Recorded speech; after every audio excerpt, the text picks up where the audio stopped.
Pada abad ke-16, Muslim Tibet ini, sekarang dikenal sebagai HC, membentuk bagian integral dari zaman keemasan Tibet, menurut David Atwill, seorang profesor sejarah di Pennsylvania State University.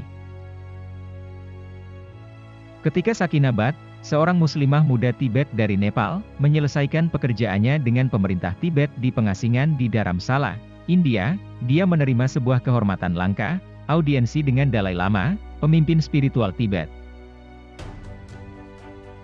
Saya benar-benar tertekan ketika saya memasuki ruangan, katanya. Lingkungannya seperti itu dan getarannya sedemikian rupa sehingga meskipun itu hanya penonton virtual, saya merasa sangat istimewa. Hanya karena saya minoritas, hanya karena saya seorang Muslim Tibet yang bekerja di pemerintahan, saya diberi kesempatan itu, tambah Bat. Kebanyakan orang tidak tahu tentang keberadaan Muslim Tibet, katanya kepada Radio Free Asia. Agama, tentu saja, adalah satu-satunya perbedaan antara Muslim Tibet dan Buddha Tibet, katanya kepada RFA. Selain itu, semuanya sama. Kami memiliki budaya yang sama, kami memiliki tradisi dan bahasa yang sama, apa yang kami makan sama, dan apa yang kami pakai juga sama.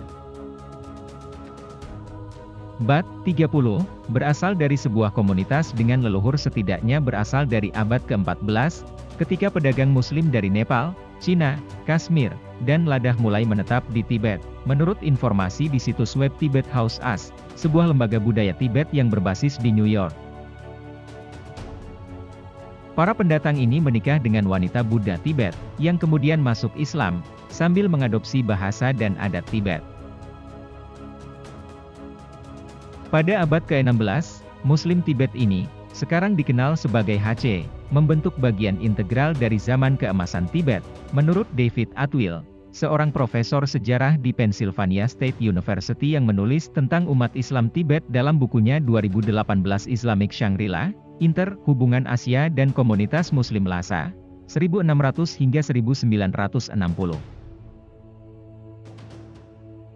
Di daerah otonomi Tibet, sebagian besar orang HC, ketika dipaksa untuk memilih etnis mereka yang ditunjuk secara resmi, telah mengidentifikasi diri mereka sebagai etnis Tibet bahkan ketika mereka terus percaya pada Islam dan sholat di masjid-masjid setempat, tulis Atwill dalam email. Setelah Cina mengambil alih Tibet pada tahun 1950 dan Dalai Lama melarikan diri ke Dharamsala 9 tahun kemudian, banyak Muslim Tibet meninggalkan wilayah itu ke daerah tetangga untuk melestarikan agama dan identitas yang mereka rasakan terancam di bawah komunis Cina. Komunitas terbesar mereka tinggal di Kashmir, tetapi komunitas yang lebih kecil juga dapat ditemukan di Darjeeling dan Kalimpong di kaki bukit Himalaya di negara bagian Benggala Barat India, dan di Kathmandu, Nepal, tempat 120 keluarga Muslim tinggal, menurut artikel Mei 2018 di Nepali Times. Mereka diberikan kewarganegaraan oleh India karena berasal dari Kashmir. Hari ini, Muslim Tibet membentuk minoritas yang sangat kecil di Tibet. Di daerah otonomi Tibet, umat Islam beribadah setidaknya di 5 masjid di ibu kota daerah Lhasa dan hidup damai dengan umat Buddha, kata Atwill. Seperti saudara-saudara mereka di Tibet Buddha, Muslim Tibet menghadapi berbagai tantangan untuk mempertahankan identitas Tibet mereka, menjaga kelancaran berbahasa Tibet dengan generasi muda dan mengidentifikasi cara untuk mempromosikan identitas Tibet mereka di masa-masa sulit secara politik, tulisnya. Selama di TAR, mereka terus berjuang untuk mengangkangi perbedaan etnoreligius antara menjadi orang Tibet dan Muslim, ketika menjadi Muslim sama-sama dianggap sebagai Hui, bukan orang Tibet, katanya.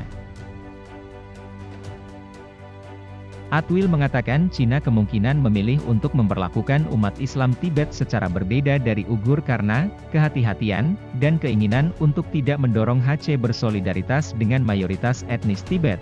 Banyak dari mereka menginginkan kemerdekaan dari Cina. Yang mengatakan, HC, seperti Muslim di seluruh Cina, tetap waspada dan prihatin dengan perubahan anti-agama yang mencolok dari kebijakan baru-baru ini, katanya. Di bawah pemimpin Xi Jinping, Cina telah mengkampanyekan untuk mencinaisasi agama dan membuat penganutnya menempatkan kesetiaan mereka di Partai Komunis Cina yang berkuasa.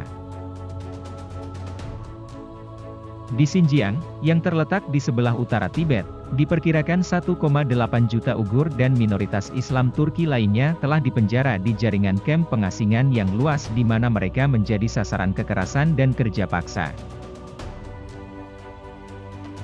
Dalai Lama saat ini pernah mengunjungi komunitas Muslim Tibet di Srinagar, Kashmir, pada 2012, secara teratur menerima perwakilan mereka, dan telah berpartisipasi dalam acara antaragama, kata Jose Cabezon, Profesor Dalai Lama untuk Studi Budaya dan Buddha Tibet di Universitas California, Santa Barbara.